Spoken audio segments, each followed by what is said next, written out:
Resident Evil 4 has an excellent randomizer, as I'm sure you may know at this point. And I love farming content from it. One day while I was sitting back thinking of new ways to use this mod to make funny videos, I had an amazing idea. Of all the things the randomizer, well, randomizes, Leon's starting inventory has to be the most impactful. Let's see what we got here. Oh my god!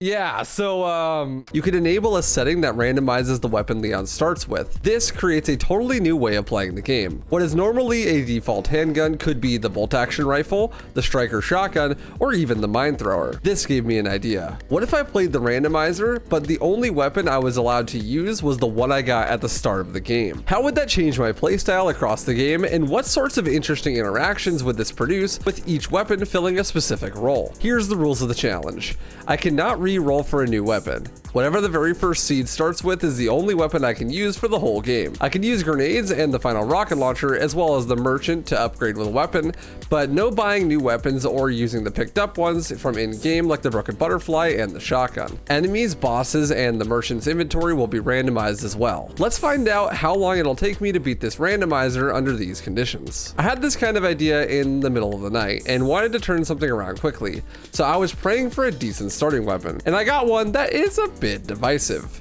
The Punisher. Okay, kind of boring, but probably doable. The Punisher is a strange weapon.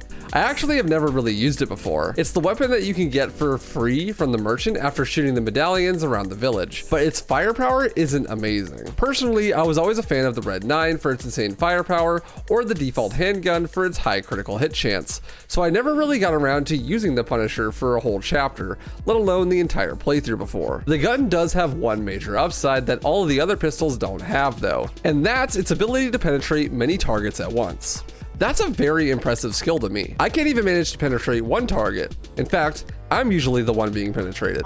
Anyways, heading into the village, I decided to pick up the shotgun. While I can't use it, I can sell it to the merchant and use that money to upgrade the penetrator. Its base firepower is pretty low, and for late game bosses, I'll need a lot of ammo to kill them. Even more if I don't upgrade the firepower, so it's pretty important that I have a lot of money. I got normal enemies for the village itself. What a scam. It's not even random. What do you say fuck me for? Well, not exactly, because there's a dynamite guy that I used to blow up all the other villagers with friendly fire. This allowed me to save a lot of my own handgun ammo.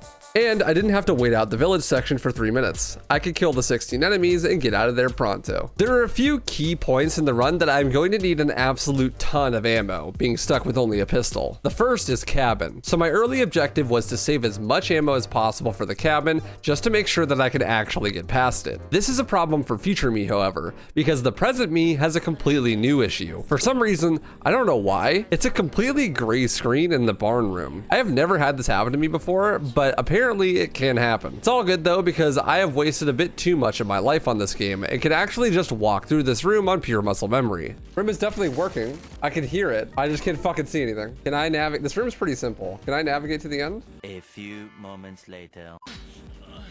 I stepped in a bear trap, or so I thought. Apparently 2,000 hours isn't enough, and this room was just too much for me. Thankfully, someone in chat suggested I check the map, a tool I haven't used once in my 2,000 hours. This allowed me to get my bearings and find my way through the room eventually. Thankfully, this is the first and only time I've ever seen this happen, and it's in a room that doesn't require you to kill any enemies, thank God. So it was fairly easy to navigate. I did it! Let's go! Once I got past 1-1, I arrived at the first merchant. This is when the run would drastically change. The merchant had the striker shotgun for sale, and as you may know, the striker allows you to do a glitch called the ditman glitch. This basically allows you to run at 1.5 times speed, and it also opens up a few new out of bounds to skip some major bosses and encounters. I debated with my chat whether this should be allowed during this challenge or not, because technically I wouldn't actually be shooting the gun, just using it to do the glitch. I made the unanimous decision, however, to allow such usage of the striker. Sender, everyone seems to think that I should use it, so I guess I will. I can't afford it right now though. Does anyone want to loan me like 30,000 pesetas? You know, I could afford this if I could get the medallions that were in that room that I couldn't see in. And if you don't like it, you can file an official complaint and put it right up your ass. There was a new problem though. The striker was 80 big ones. No shot I could afford it at the moment, but I at least have something to save up for, unlike in real life. Once I left the shop, I was surrounded by these crazy babes that were spitting hot fire. By the time I got to the next merchant, I was all hyped and ready to get the striker, to make my life go by a little bit faster. Unfortunately, I was just short, and I have to wait for one more merchant to get the striker. Oh, I need like 4,000 more. I guess not yet. Soon, TM. The seed was giving me some pretty satisfying enemy arrangements, I must say. But nothing would be as satisfying as using the ditman glitch in early game. The first random boss would be very important. If it was something I would have to shoot a lot, then I would be wasting a ton of ammo right before the cabin, which could in turn completely screw me out of being able to survive it in the first place. I was hoping for something like Krauser, but I did get a regenerator. This was a simple enemy to cheese without the use of much ammo. I just had to blow off his leg and then stun lock him with the ditman knife. Easy peasy. Oh my god. Once I finally got to the cabin, I realized that I had completely lucked out. While the Punisher was kind of underwhelming, as I hadn't been punished yet, its penetration would come in especially handy against shield guys, and this cabin was almost exclusively that. This weapon that was underwhelming in almost every way was literally the perfect weapon to deal with such cabins. Unfortunately, Lewis had no proper way of defending himself against their mighty shields, and he got his ass beat. They're just like cornering him and just fucking him. I, on the other hand, was able to defeat the cabin first try, even if only barely. Holy shit.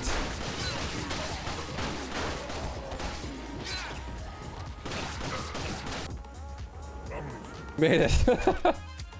Holy fuck. Unfortunately, I had to use almost all of my fire grenades to make it out of cabin alive. And with the Mendez boss fight coming up, I would need as many as I could get my hands on. Thankfully, the merchant was very conveniently selling tons and tons of grenades. No amount of grenades could prepare me for what was to come though. The stupidity of Resident Evil 4 chat. I'm a bust off on your nuts, my face guy. What the fuck does that mean? This Mendez fight would turn out to be one of the most diverse boss fights I've ever seen. The first phase being a Super Salvador, the second being a Mendez and a Gigante at the same time. Thankfully, the second phase you only have to kill Mendez and just dodge the Gigante, if you can. Once in Castle, I'm able to upgrade the Punisher quite a bit, but it drains my whole bank account of all my Biden bucks. That's okay though, because the castle should be fairly straightforward and there's nothing I can actually spend my money on besides Punisher upgrades. The first few rooms break down like a normal speedrun, no matter what enemies are in the room. But I run into a bit of a snag in Waterhall. The enemies that chase Ashley in the second phase are like really fast, like Usain Bolt fast, and I'm quickly running out of ammo. This is where I unleashed my full power for the first time, this randomizer. With this power unleashed, I threw some of the most impressive grenades in all of Resident Evil. Flash him, please. Oh my god. I'm a legend. Unfortunately, it was all for naught, because I would die anyways after I save Ashley and have to do it all again. Just don't die! No! Fuck, dude! Not completely confident in my ability to replicate these nade throws, I went back and collected all the pistol ammo I could before heading up Ashley into the second phase again. Then I cleanly completed Waterhall on the second try, this time with much less stress involved. The fuck down here, Ashley.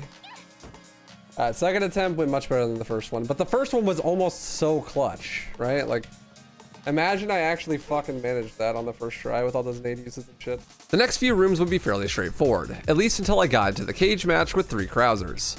Krauser's pretty scary if you're fighting more than one at a time, but if you could just get them one-on-one, it's one of the easiest enemies to kill in the whole game, dying in only 3 knife slashes or so. Once I got into the room where you save Ashley from her capture, I started to see a pattern. I would basically just do the No Merchant Pro speedrun strategy in most rooms, regardless of what enemies were in them. This is basically the same arrangement of room enemies that are already in this room, so the strat should just work.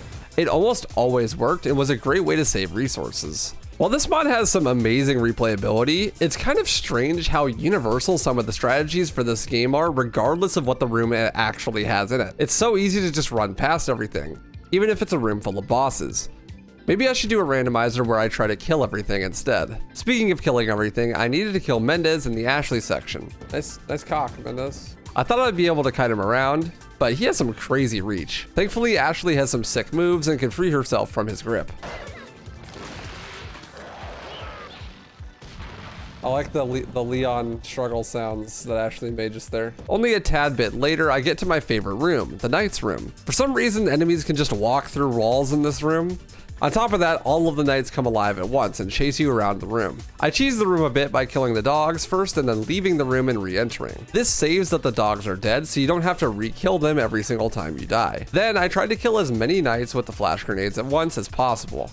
That way I could save as many flashes as possible into the later sections just in case I needed them. By the time I finally got to Verdugo, I had completely run out of pistol ammo. The way this seed was spawning enemies in the castle meant I had to blow a ton of ammo killing many enemies.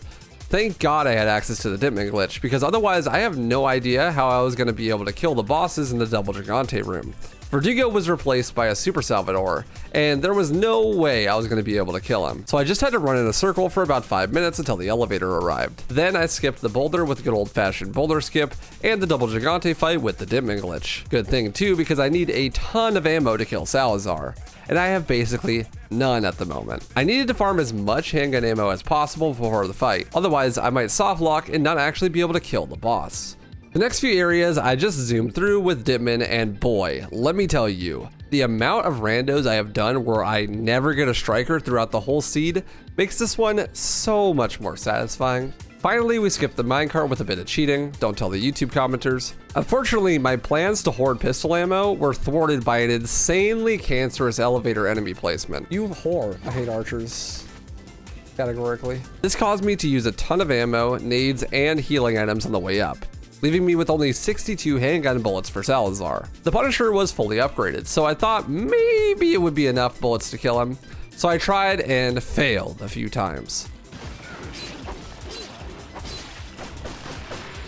I missed like 5 shots. Then I realized I could double my damage if I just waited around for him to open his weak point by himself instead of shooting it open. The bullets you use to open the weak point don't actually do any damage to the boss, and he will periodically show it anyways, even if you don't shoot it open. That, combined with the grabbing of a few extra packs of handgun ammo in the room, put me up to about 80 bullets right into his face. But sadly, this was still not enough. I was screwed. 2 hours into the seed, almost at the island, unable to beat the game. Or so you thought. This is when I once again break out the Game Shark. There is a relatively unknown glitch that you can do called Salazar skip. If you give yourself eye cancer by switching to 30 FPS mode, you can ditman and then drop down in a very specific spot. This catches you midair and creates a fake floor at the same level as the exit. Then you can walk right through the boss and out the door right past him. This trick is really precise and requires you to be playing at a horrific 30 FPS, so it's almost never done. But it was just what I needed to bail me out of this impossible situation. There it is. Nice. Haha, get fucked. Also, it means that you never actually kill Salazar, and he's just stuck against the wall forever, which is kind of hilarious. From there, the rest of the game was pretty easy. One more cheat on island, and then running through the rest of the game like normal. You penetrate through 5 guys, through 4 big guys. They busted my eyes. They eat my ass just like apple pie. At this point, I was pretty much ready to be done. The end of the game was really straightforward, and I just ran past everything, not picking up much for resources. I was unfortunately running low, but I figured I could just knife the final boss to death, worst case scenario. That was not the actual worst case scenario, however, as I did not make a save before 5-4, and I got the infamous 5-4 crash. The final door of this big, long level has a chance of just crashing the game when you enter it. And because the game does not have any autosave functions, this means that I was sent back to my previous save. And my last save was just before Salazar. My game crashed. Guys, I don't know if I can finish this seed. Nearly an hour of progress lost. This would not stand, as it was time for one more round of cheating. So I booted up the old trainer and was determined to teleport myself to the end of the game. Now I gotta find a way to kill this fucking boss. After about 30 minutes of fucking around with it, I managed to get to the final boss with the save that I had right before Salazar. Was this the most legit challenge? No. But it was pretty fun. I beat the randomizer in roughly 3.5 hours and only using the Punisher. It's not a gun I would normally use. And would I use it again? Not really. But it was cool to see its uniqueness be useful in some rather peculiar circumstances. Anyways, thanks so much for watching and stay stylish.